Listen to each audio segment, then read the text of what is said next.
You had a very good, I would say, communion with God during Easter.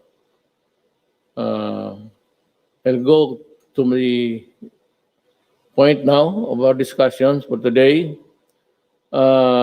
We are facing, nagkakaroon tayo ng problema. Hindi ito perfect kaagad. Especially so, na noon pa, sinabi namin, yung national ID makatulong. Ang problema dito, ang proponent na ayaw o the proponents of the don't, itong mga left. Kaya kita mo ngayon, wala tayong ID system until now. Kung may ID system lang tayo, we could have naiwasan natin itong mga to. Because all we have to do, ang kailangan lang namin, tanungin namin yung DILG, ilang tao yung barangay na yan, then ipadala namin yung pagkain at kunin na lang ninyo doon sa tindahan ninyo or the disposal point, wherever it is, ipakita mo yung card mo, ibigay sa iyo. Ngayon, ayaw ninyo, yung iba ayaw magpalista. You are not hindi ka nakatira sa barangay na ito o nakatira ka sa barangay B or C. Kaya nung nagsisensos ang mga barangay, pati yung DILG, kung wala kayo sa listahan, then hindi kayo mabigyan. Hindi na kasalanan yan. Huwag kayong magturo sa gobyerno kasi ginawa namin ng lahat noon pa. Eh, gusto nga namin may ID. Eh, mananiwala naman kayo sa mga left, mga komunista. Sige. Doon kayo maniwala. May eleksyon na dadating. Doon kayo. Kasi mahaba pa to. Yan ang problema. So, inaayos namin yan. Gusto ko lahat mabigyan. Ayaw kong may mamatay ni isang Pilipino na gutom. Kaya may another survey tayo. Madalian. Ang dapat yan barangay captain because that is your duty. Inyong duty yan and the mayors to determine sino yang hindi nasali sa listahan at mabigyan kaagad.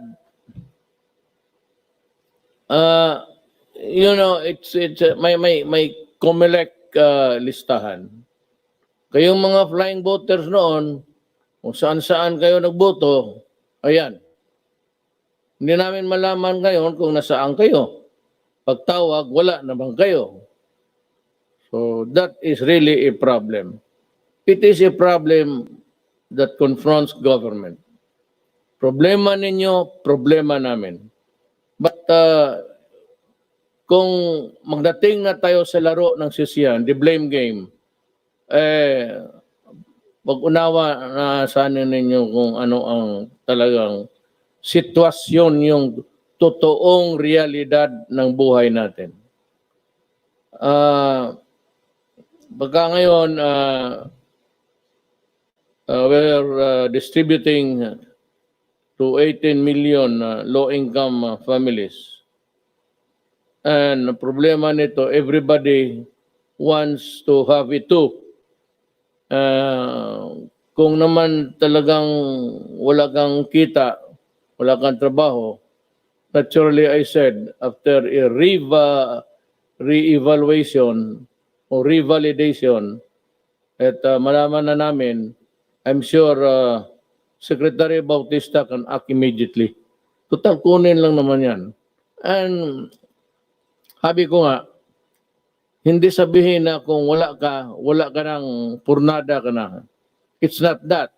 But kung wala ka, maghintay ka, and we will come up. Alam ko, sigurado. Total, sabi nga, hindi tayo maubusan ng pera, mag-utang tayo na mag-utang, ipagbili natin lahat hanggang maubos. Tapos punta na tayo lahat sa Amerika. Alam mo bakit ko sinabi yan? Alam mo, I'd like to address may pinapatamaan ako, ang Pilipino mismo. Pati yung mga countries that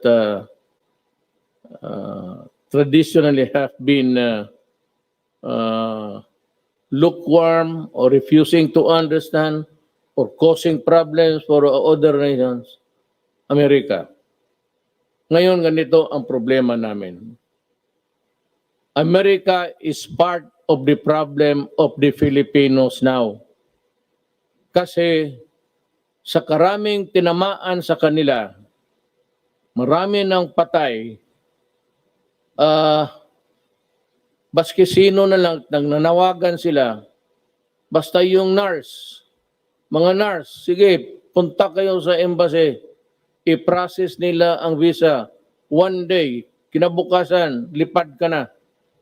So, yung tayo naman, ang task force ganito, wag kayong umalis lahat, either may gusto o wala. Kagustuhan mo, ayaw mo, dahil mangangailangan, there's no end in sight. Anong katapusan nito? Wala pa. And our numbers are increasing. From the 200 lang na ngayon, it has ballooned. Umabot na ng 4,932 cases. Ang nag-recover, 242. Ang patay, 315. Okay na to. Bakit? Hindi kami nagpapahiro. Gobyerno yon. Nag-decide na mag-lockdown tayo. So yung mga turista galing China, galing Asia, hindi na natin pinapasok. At sinira ko na kaagad. So wala nang pasahan ng sakit. Na minus. Nakita mo sa Philippines, tayo ngayon ang second. The Philippines has ang patay 315, Malaysia 76, Indonesia 373, Thailand 40, Singapore 8, Vietnam 0, Brunei 1, Cambodia 0, Myanmar 4, Laos 0. Yan ngayon. So, aya ko na sa ibang lugar. Ito, ASEAN lang to. Sa ibang lugar, libo na ang patay nila. And one day, America died about, nung isang araw, 1,000. Yesterday, 2,000. Today, yesterday. Araw yan. So, ngayon, nangangailangan kayo ng nurse. Express. Kami naman dito nakakabuhan kasi wala kaming pangbigay kasing laki. So, ang mga nurse natin, naintindihan ko yan eh. Self-preservation yan. So, kailangan magtrabaho sila. May trabaho ngayon sa Amerika. Di pupuntahan sila. Ang problema ito, itong Amerikano. You could have relied on your own human resource. Ibig sabihin, dapat kayo umasa sana sa sariling mga tao ninyo. Ngayon, kinakaltasan mo ang Pilipinas. Pagdating ng panahon magkulang, sorry na lang tayo. But I cannot, hindi ko sinisisi. Hindi ako galit. Wala akong emotions actually about this. But kung gusto ninyong, kayong mga nurse na Pilipino, gusto niyo magsilbi sa ibang bayan, sa ibang tao, okay lang sa akin. Ito lang tandaan mo, pagdating ng panahon, kung maghirap kami, hindi natin alam ngayon, pa-increase ng increase. First wave ba ito? So, kayo na lang mag-intindi. Wala akong, yung sinabi ni Teddy Boy, na hindi natin mapigilan ang pag-alis ng mga Filipino to honor yung kontrata, kasi may kontrata na impairment of obligation of contracts at saka yung the right to travel. Ako, I'd like to take the opposite view. That itong ganito sa ordinary times, talagang hindi kayo mapigilan. At walang makasabi sa inyo, umalis kayo, o huwag kayong umalis, tanggap kayo, magpirma ka ng kontrata. Pero alam mo, during an emergency, yung sa ibang bansa, ngayon ng China, pag sinabi ng China, para. Pag sinabi ng China, bukas. Ngayon yung Hubei, saan nanggaling doon yung itong corona, naka-lockdown. Ngayon open na sila. Open ang airport. Kasi nung sinabi ng authority na si Jinping, stay home for 59 days, naputol nila ang, wala talagang lumalabas ni isa. Ay, alam mo naman sa China, delikado ka doon. Pag sinabing ganon ka. Pag hindi, diyan ka sa, alam mo na, it's a communist regime. I'm not trying to say that it's not a democracy. It is a communist regime at it demands total obedience. Hindi ka pwede doon magsabi, hindi. Huli ka. Dito hindi ko magawala yan kasi demokrasya, papasok ang human rights, nandiyan sila Jokno, mas marunong sa at na mga human rights sa mga left. Ganito ni Sarate, daldal ng intelligence fund na wala hangin. We will start giving the aid to those who are not in the list. DSWD, and again, mag-pinch hit ang DILG to help in or you divide the territory, yung iba, DILG, yung iba, DSWD. Yung mga tao na hindi nasali sa listahan. Gagastos tayo para sa Pilipino. I said, we will borrow, we will sell,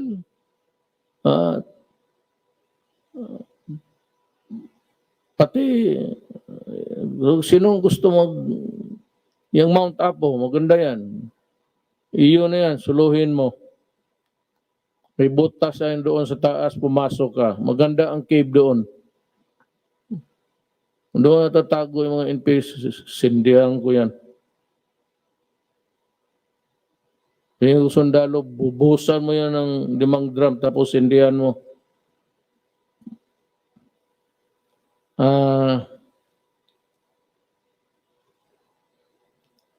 Ika nga, sabi dito, you cannot flog a dead horse.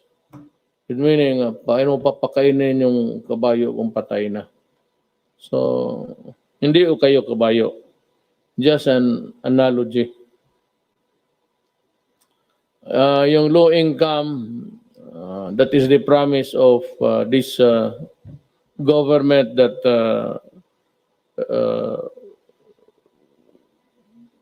we will try to I'd ask Secretary Sani to talk about this. Nauna lang ako kasi para maano ninyo. Tapos ito speech to. Hindi ako nag-i-speech ako pero istorya lang, speech. Lalo tayong mamatay nito. May isa pa, yung discrimination ng mga health workers. Alam mo, pag tinamaan kayo ng COVID, didiretso kayo sa ospital, pagkagrabe na kayo. Sino nagsusugal ng buhay nila doon? Yung mga doktor pati yung health workers. Bakit ninyo total paglabas niyan sa ospital, hoy mga gago, cleaned na yan sila. Naghugas na yan yung mga damit nila doon, hinubad na. Hubad lahat, walang naiwan. Panibago. So wag ninyong i-discriminate yan. I'd like to order the police. If there's a report of somebody harassing or facing a discriminatory act, you arrest the person. Wag mong bitawan hanggang hindi ko sinabi na bitawan. Tawagan ko lang kayo kung panahon na kung lalo na yung binabato yung bahay, hulihin mo, dalhin mo sa bikutan, huwag mong i-release. Ngayon, kung idemanda ka, sabihin mo, ako, ituro mo sa korte siya. Okay lang yan. Total lang. At yung sa preso naman, huwag mong pakainin. Kaya mo magutom. Titigas ng ulo ninyo. Yung mga tao, so nagsusugal na buhay, naghihirap, tapos ganunin ninyo. Kung ganun, huwag kayo magpa-hospital. At kayo naman mga health workers, kung nakita ninyo yung tao nagbato ng bahay ninyo, nandoon sa ospital ninyo, alam mo na. Alam mo na kung anong gawin mo.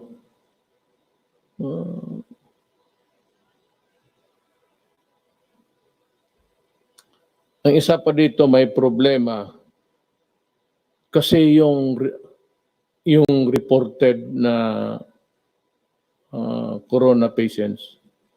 Ang problema natin yung not reported tapos namatay sa mga bahay-bahay at hindi ninyo alam COVID pala ang corona pala ang dahilan o ayaw ninyong sabihin kasi hindi kayo makapagburol ng matagal o nahihiya kayo. Sa tatlong ito, ilagay mo talaga ang bayan mo sa alanganin. Kaya hindi matapos ito kung ganun. So again, it behooves upon the barangay captain to see to it that kung sino yung namatay, siguraduhin lang pagsabi heart attack. Kasi kung walang pinagsasabi din na testing ka agad. Yung pamilya mismo na yung namatayan, testing ka agad. At kung malaman ko na namatay sa corona, kunin ko yung patay. At sa gusto ni Diyos hindi, magagalit kayo sa akin, wala na rin ako magawa, trabaho ko yan. Dalhin ko yan doon sa crematory, sunugin ko. Yan ang trabaho ko. Maganda pakinggan sa inyo, okay lang, papasalamat ako. Ayaw ninyong umintindi, okay rin sa akin. Maligaya rin ako. Total ito akin trabaho lang.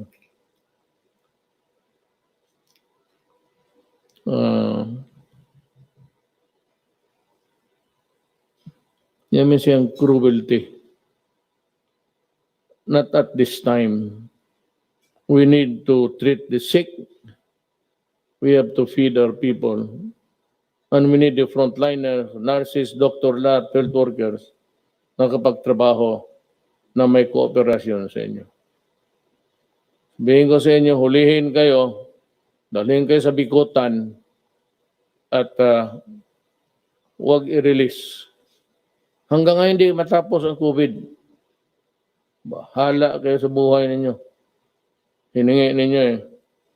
Nang itong pagkukulang, may mga medisina kasi o yung mga kits, testing kits na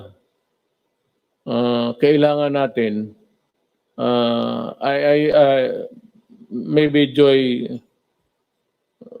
Concepcion will explain it to us. Tanggalin mo lang yung ano, kung mamatay, mayaman ka naman. Wala yung pera. Mr. President, so Sandali, okay. tapusin ko lang itong, kunti na lang. Itong namatay, na hindi tinanggap ng 6 na hospital. I don't know if this is true. For example, there's a patient in the city of Cabanatuan who was refused admission by 6 hospitals. Alam mo, you know guys, alam ninyo mali yan.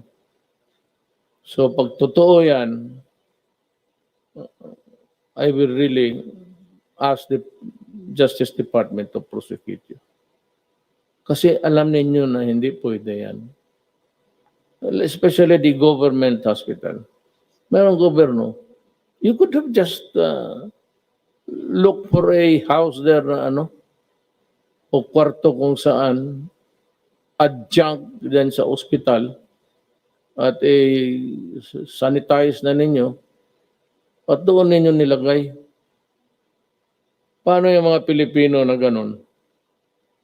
Kaya lahat na magkasakit, heart attack, appendicitis, pumutok ang kung anong puputok dyan, pumutok yung utak, especially government hospital, my order is must accept admission. You fail on that, I will relieve all of you sa hospital. And you consider yourself suspended because the written order will follow. Itong sa swab, meron nga noon sabi hindi mabili kasi ito, ganito, kulang sa health assessment. So we do not have that certification and I cannot wait until all Filipinos die. Sabi nila, hindi daw, and there are some objections ng mga immune doctors. Look, if you have a better way of dealing with the problem, tell us, please. Kung kayong mga left, may mabuti kayong paraan, sige, kayo dito. Sabihan ninyo itong mga trabahante, sila General Galvez, Sonny Dominguez, and we will accommodate you and do exactly what you would advise us to do. But if you do not have a better way of dealing with this problem, then I said, kindly step aside and keep quiet.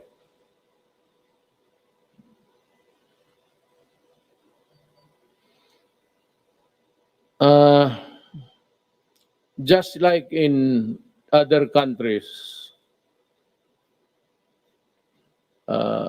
yung iba na sumunod talaga, kagaya ng Korea, yung may disiplina na bayan, alam mo, medyo humina sila. Pero sa Amerika, kasi maraming hindi rin nagsumusunod, at Pilipinas, hindi tayo bumaba. Tumaas tayo from a few hundred to 1,000 now, 4,932 as of 4 p.m. today. Ngayon, April 13 at 4 p.m. The record stands like this. Number of cases, 4,000. Ulitin ko ito para papasok sa utak ninyo. 4,932. Ang nag-recover, 242. Ang patay, 315. Mas marami ang patay kaysa naka-recover. At yung recover na yan, it's not a recovery of 1 day, 2 days. Stay in the hospital or you stay where you are. If you are treated, you might pull through. Hindi na nahinto ito kasi baski kaya ako na late kami. Yung expert ng mga taga WHO, hindi talaga ito maputol. Maganda pa naman sana ang record ng Pilipinas because naka-lockdown tayo on time. Nasira natin yung pinto bago pumasok yung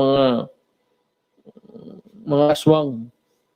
Pero may pumupuslit yung sumusugal, pupunta na magsugal, mag-inom o kaya sa palengke, there seems to be a lack of uniformity in the matter of enforcing the distance rule, yung social distancing. Alam mo, pag hindi natin ito susunod, walang mangyari. Wala talaga mangyari. Kami dito, salita ng salita hanggang makuha rin namin ang COVID. Baka una kaming mamatay, pero hindi talaga ito makatulong sa Pilipino. Huwag munang lumabas ng bahay. Ang buong mundo, tira sa China, doon si Hubei, doon nag-umpisa yung Hubei, nag-umpisa yung kuwan. Ngayon ayos na sila. What a, anong tawag na ito? How na yun?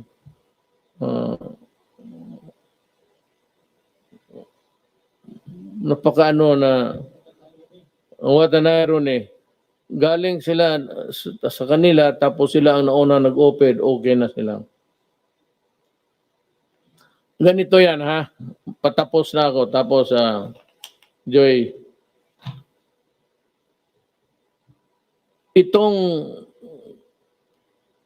epidemic or pandemic, hindi ito natapos na sabihin mo yung nasa ospital, yung ginagamot ngayon, yun yung first wave. May second wave ito. Yung mga tao nung kakakahawa lang o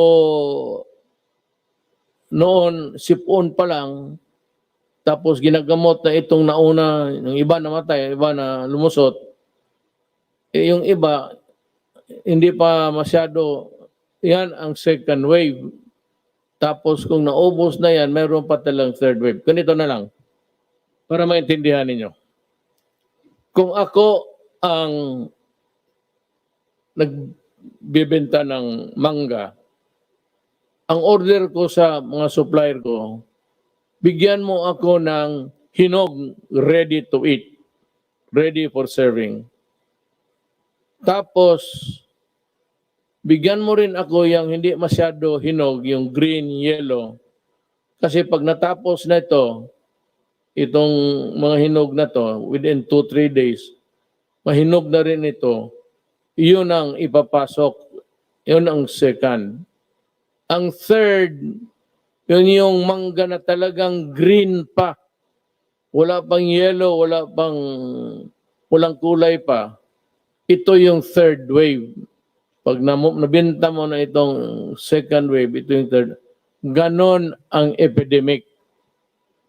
Habang namamatay yung unang tinamaan, ospital, bahay, yung iba na nahawa lang, bago lang, yun sila ang second wave.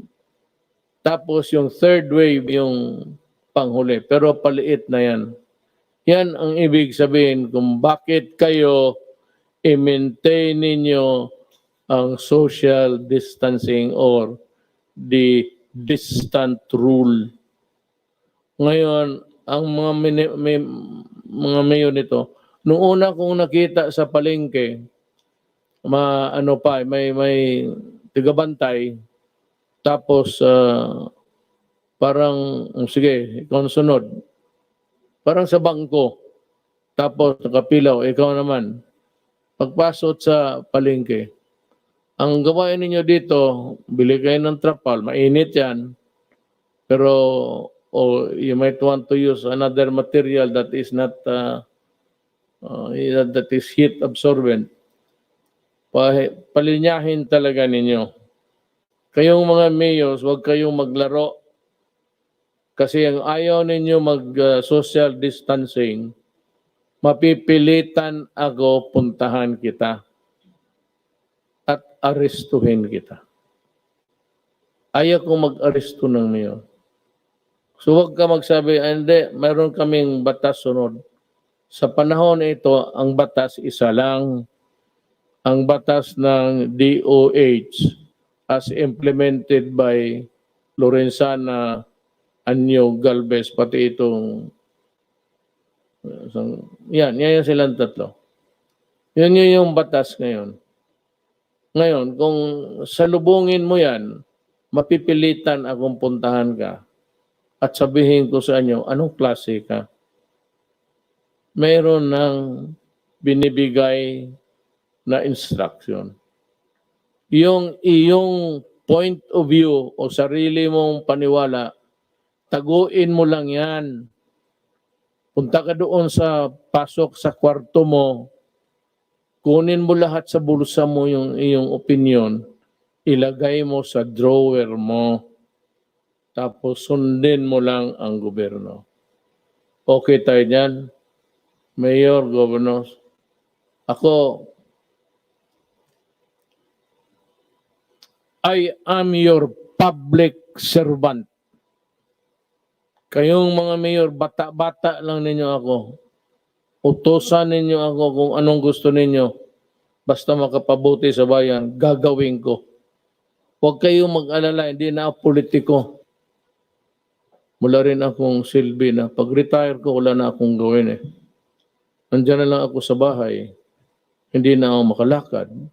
Kasi maglakad ako, magsabi na si Anelir, saan ka? Wala ka namang appointment, bakit ka labas ng labas?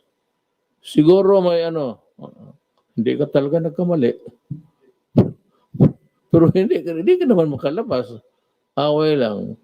Huwayin ka ng anak mo babae, magsumbong eh. Wala yung dada mo, gusto na.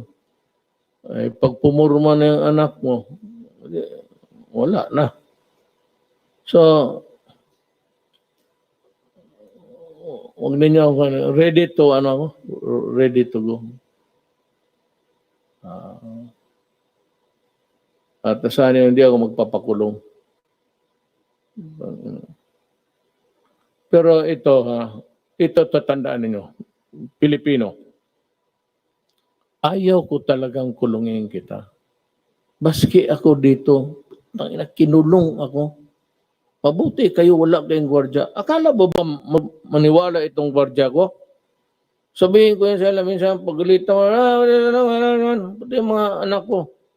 Ang sagot sa amin, sir, at trabaho namin, hindi ikaw. Batas eh. Sinusunod lang namin ay yung inuutos ng batas sa amin. Eh, kung ikaw gusto mo pagkamatay, hawakin ka talaga namin. Pero pag naasar kami, itutulak ko talaga namin sa Pasig. Kaya gano'n,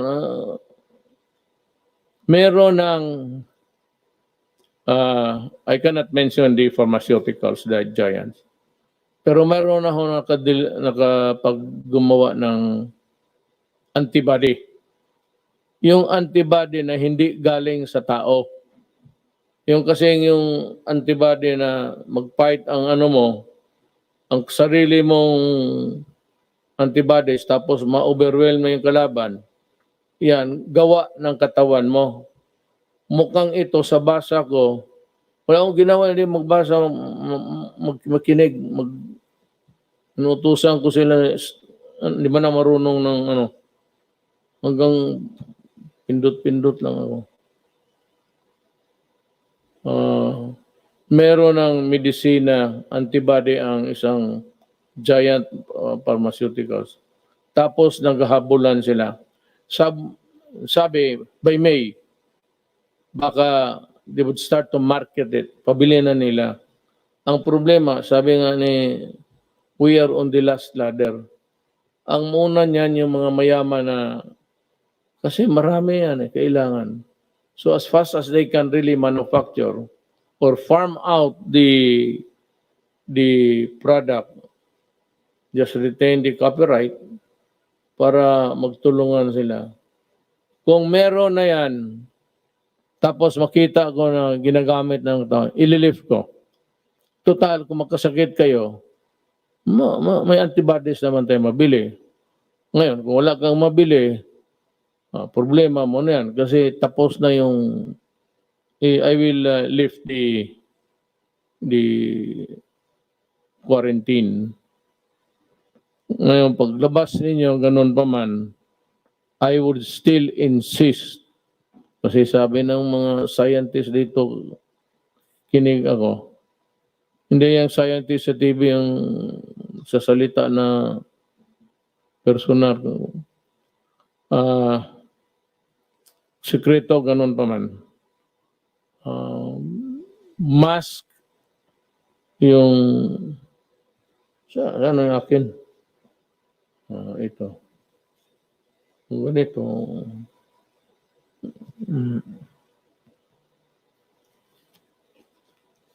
Mask. Alcohol. Pati maghugas. Hindi na yung sabon na ordinaryo. Basta soap and water. Okay na yan. Alam mo, pag nagsama lang tayo, kaya natin ito. Kunting panahon na lang. Alam ko, igit na kayo na makalabas. So, pag lumabas lang itong antibody na gawa nila sa labas, parang inumin mo, parang kung baga sa bakterya pa, antibiotic, sisirain niya.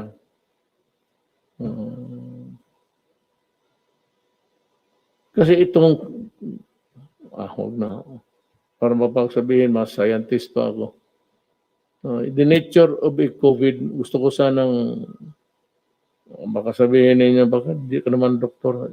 Bahala na ng mga doktor mag-explain. So I will start with Joey. Kasi ngayon, ang pinaka-burning issue, yung middle class ba, yung mga MSME, after that, Sunny will Joey, mauna ka, then Sunny will give his piece of... Mr. President. Mukhang kayo lang man ang dalawa ang ano na dito.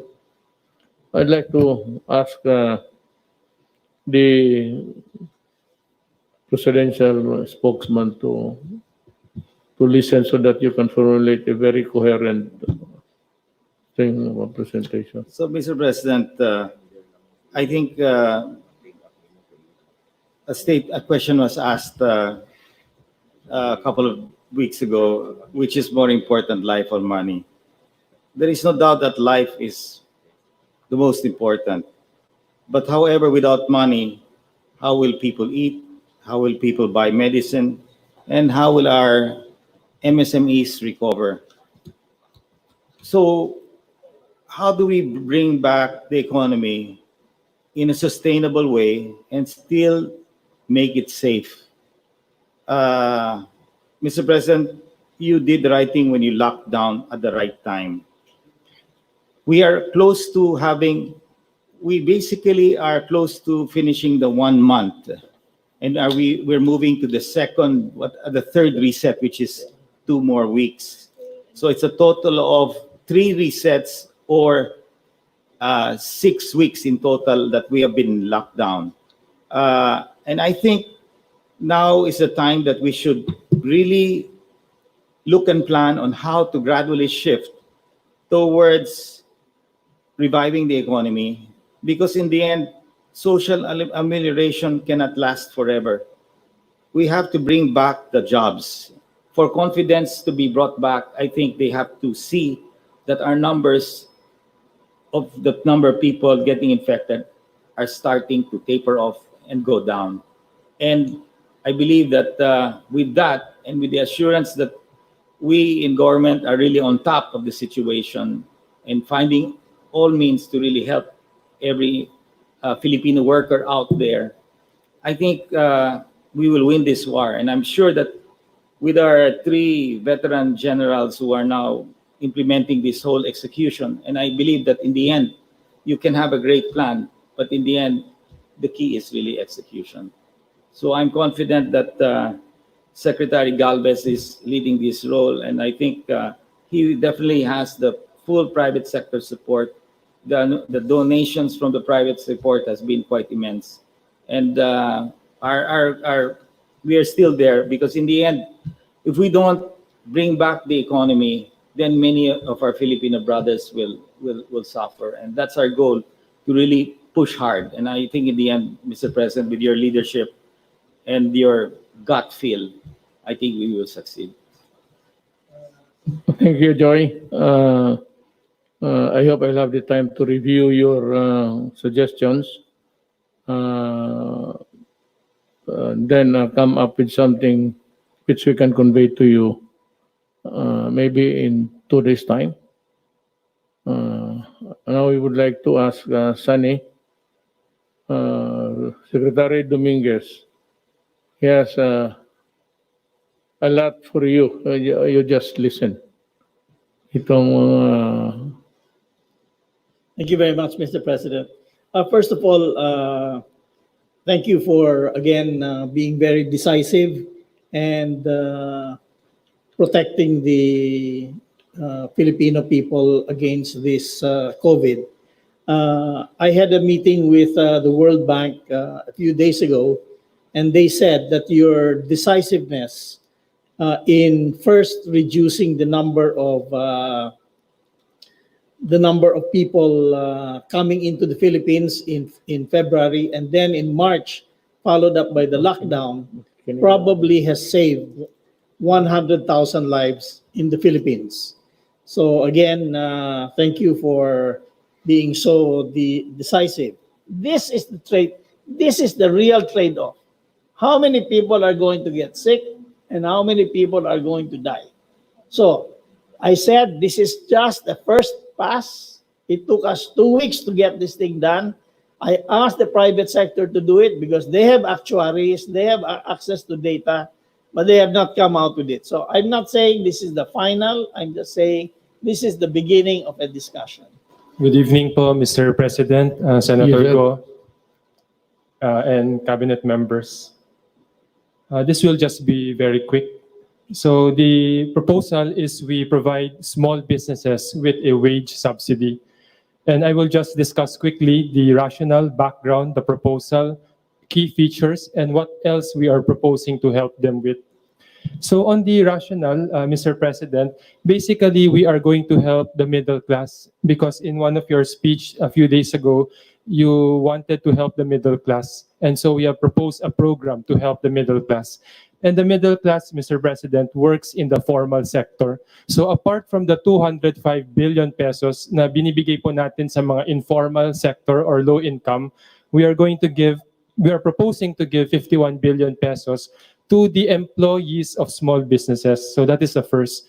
The second is we will improve upon the social amelioration programs because yung proposal po natin is automated, hindi manual. So mabilis at ipapaliwanag ko po mamaya.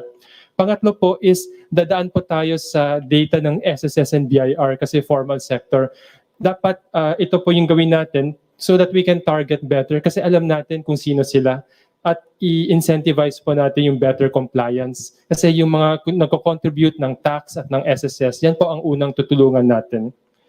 On the background, from March 15 to April 30, we placed Luzon in an enhanced community quarantine. And the rest of Visayas and Mindanao actually followed in various forms. Basically, ang nangyari po is this led to a shutdown of most businesses except yung pinayagan ng interagency task force, yung mga pwede mag-operate on skeletal or yung mga essential para magbenta ng pagkain, logistics, supermarket, drugstore. Ang epekto po nito, there are 1.6 million small businesses in the informal sector. 436,000 po napilitan magsara. Yung 1 million skeletal force, so ibig sabihin 50% o yung iba mas konti. At 117,000 lang yung pinayagan po natin na magbukas para magbenta po ng pagkain, ng mag-tracking or so on. now, if there is nothing more to say, that leaves me to two matters actually. One is that I would advise the checkpoints not to be dismantled, especially by the police, but this is my order. do not stop motor vehicles carrying food and other vegetables from the province. Wave them through and do not delay their journey because people are waiting for the supplies. Second is that there is a kind of a raucous now regarding the procurement of the PCR testing kits of 900 people. Essential kits and other kits, inactivation supplies, PRC consumables, 7 PRC machines, 10 automated extracting machine, and 10 biomedical freezer, additional equipment for subnational and regional testing laboratories. Kasi itong ano dito, when you use public funds on anything that's medical or medicine, you want to have the health assessment. I think it comes from the Department of Health. But unfortunately, until now, they're still debating on the efficacy of the rapid test we would like to buy. Alam mo, there is no FDA ruling yet because they cannot act on it without the assessment, health assessment of maybe the entire country before they would act on it, ng FDA, which I can understand. But yung assessment na galing sa DOH or a section of that department handling the assessment of the entire health spectrum, it's been there and nobody seems would like to act on it with in a jiffy. Parang ano pa sila, dalaw-dalawang isip. And there's a rule that we cannot use public funds to buy medical supplies, medicines, without the FDA signal. So, there's a hostage yung mga rapid tests we would like to buy.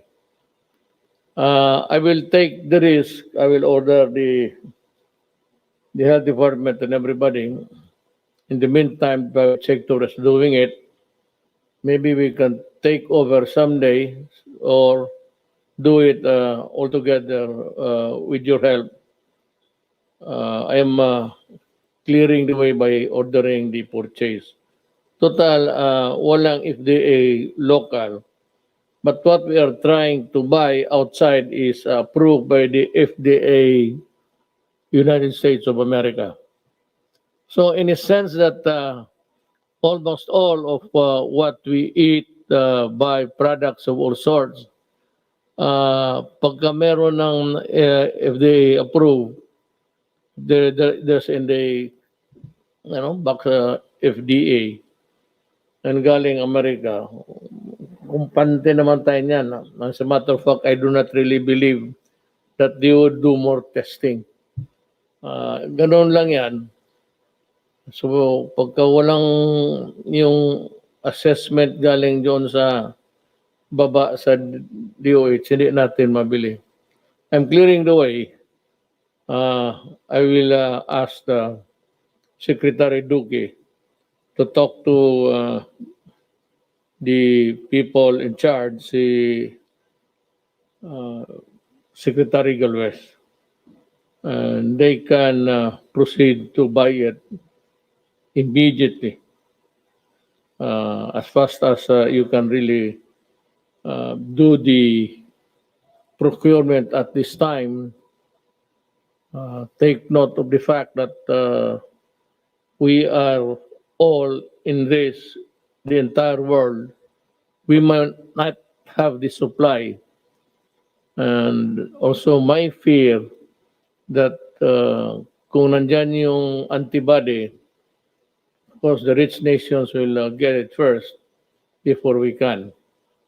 that I placed a condition there na kung nandyan na yung antibody available na sa market dito and that's being sold in quantity, in numbers, then I'm inclined to maybe at that time lift the lockdown.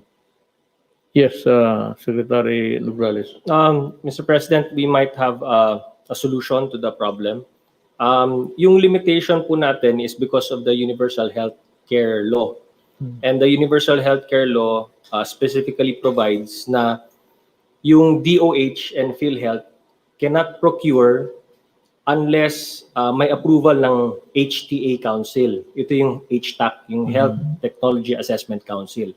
But nothing will preclude, Mr. President, any other agency from purchasing. So hindi lang pwede ang DOH at PhilHealth, but because we're in the state of calamity, OCD can purchase. So tama yung sabi mo, sir, na si Secretary Galvez and OCD can do the purchase. Or PSDBM, sir. Basta wag lang DOH PhilHealth, but PSDBM can do the purchasing or the OCD, sir. How much? Sir, we have to tandem the PCR and the for safety, sir. So we will if we will buy 900,000 actually, sir, 40,000 kits of Sansure can already test 900,000.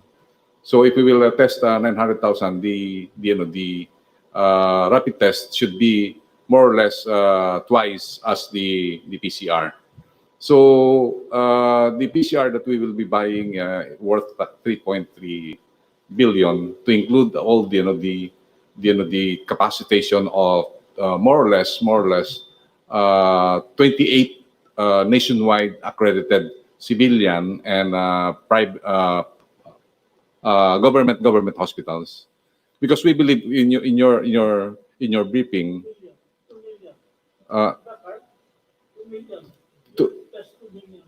Yes, 2 million. Actually, we will test on a rapid test 2 million and 900,000 for the PCR for the confirmatory.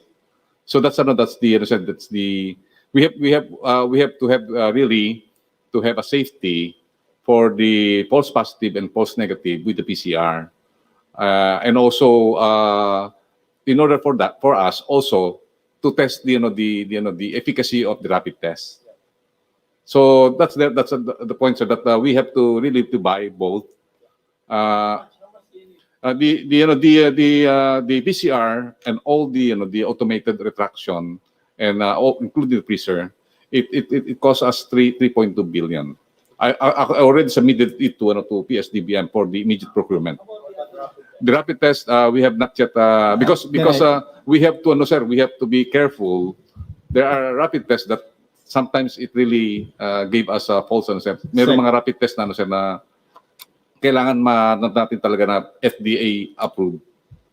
Sir, I can answer that. If you buy in volume the recent purchase of Ayala, you can get it anywhere between $5 to $7. If you buy $1 million worth, it will go down that low.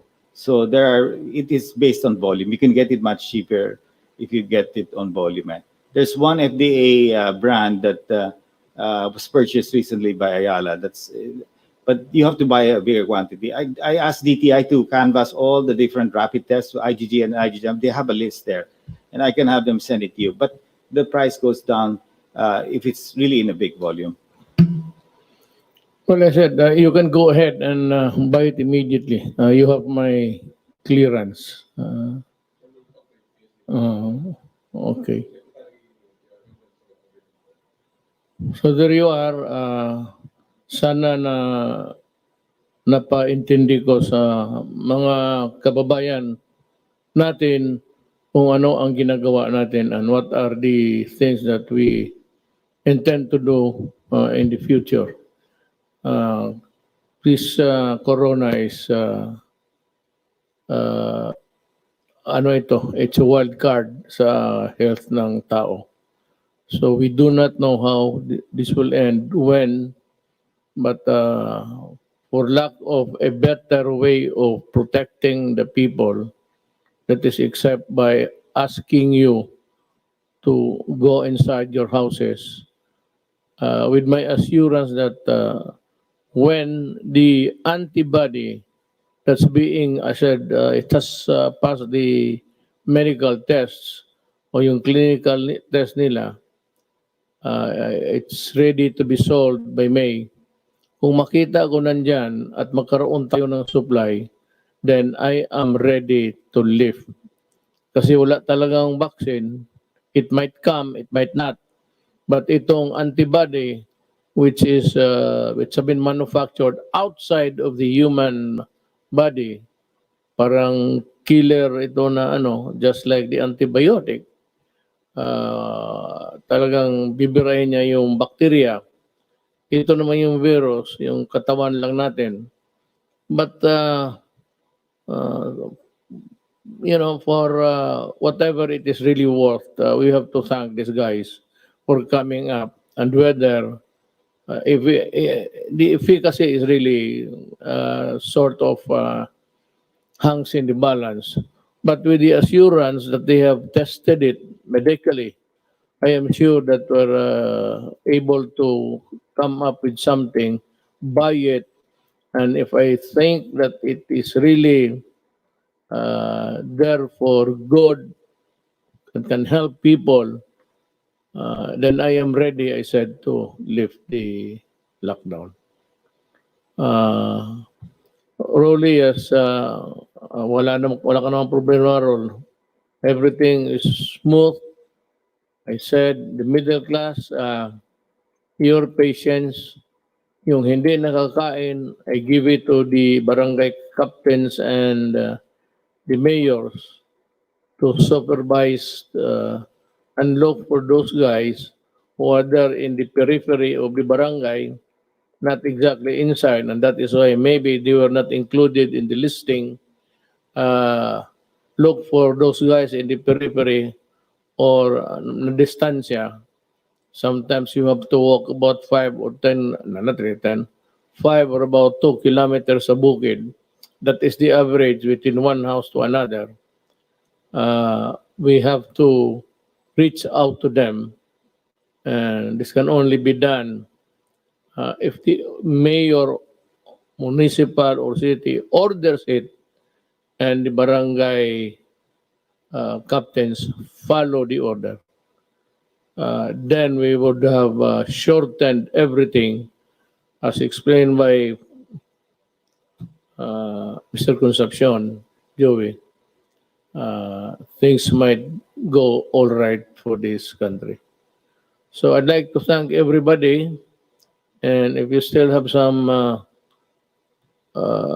let me see, itong dagdag, they come in.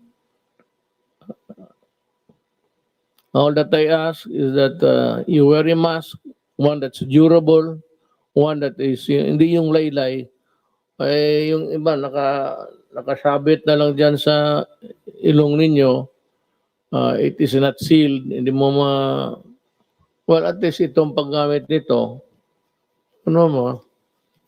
sabi ni ito, as demonstrated by Dr. Dominguez kanina, ganon mo, parang isisilyado mo. So, hindi magpasok yung Pitan mo lang kunti dito. And be sure to, matanong ko muna, do we have enough masks for the entire country? Sir, the Indian community and also with the Indian chamber just bought 6 million masks. And I believe when they donated to us 150,000 masks, they are planning to buy it again to China. So they already distributed it. Yeah, see, Rex Daniari is planning to bring, he bought 2 planes. He's looking at bringing another plane. I don't know if I have to say this, but I have a sort of a note from President Xi Jinping expressing his full support for us at this time, and citing what we did to help China, and of course to erase the, not really erase, but to counter the malign that they were suffering at this stage. Hindi naman lang kasalanan galing yung who would really want to invent a microbe to kill humankind, pati yung iyo. So he says that they're ready, and I would like to thank President Xi Jinping for his support. At kung galing lang China, wala kayong problema. I think we can have the priority anytime. It's in the other countries producing the antibody. But if China catches up with them, the okay na. Then maybe a miracle will happen, and civilization is back on its feet. That is how I see it.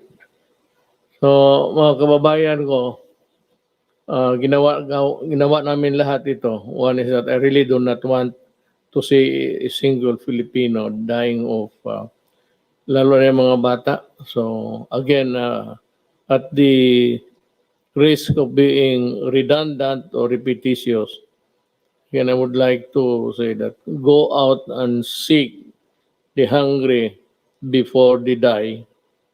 And for itong mga, actually, I do not know if it's still applicable. It's a poor man's standard. Nobody should be offended by this, because that is what we have been using even in our speeches in public. Alam mo kasi, unfairly though, I don't know if it is the classification still good, pero ang ating society, in terms of wealth or was the capacity to hold the money, ang number one is the class A, group A, which are really the billionaires, the Ayalas and all of them. Good for them. And the second is class B, still the millionaires, but not as rich and not as powerful as class A. Then we have the C, class C. I don't know if this holds, if this will hold true until now.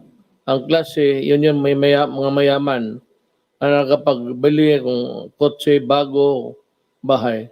Ang class D, you have to divide this.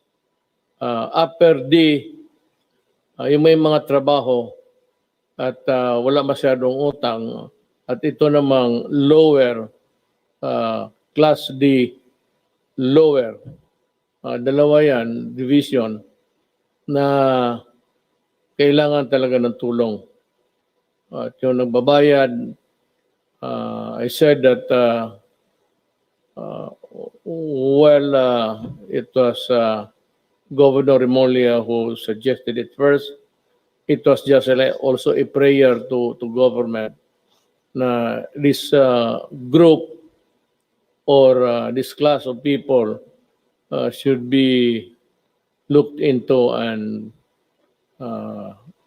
receive assistance. So I said we study and we might be able to produce the money. Sunny is doing his best, and I said, ang ano lang is we can still borrow, but pag wala na, then we start to, kung ano yung mga bagay-bagay natin. Kaya nga meron kang ano dyan to save for the rainy day. I mean, everything is almost gone, and there is nowhere a source that you can find. We can only start selling the properties.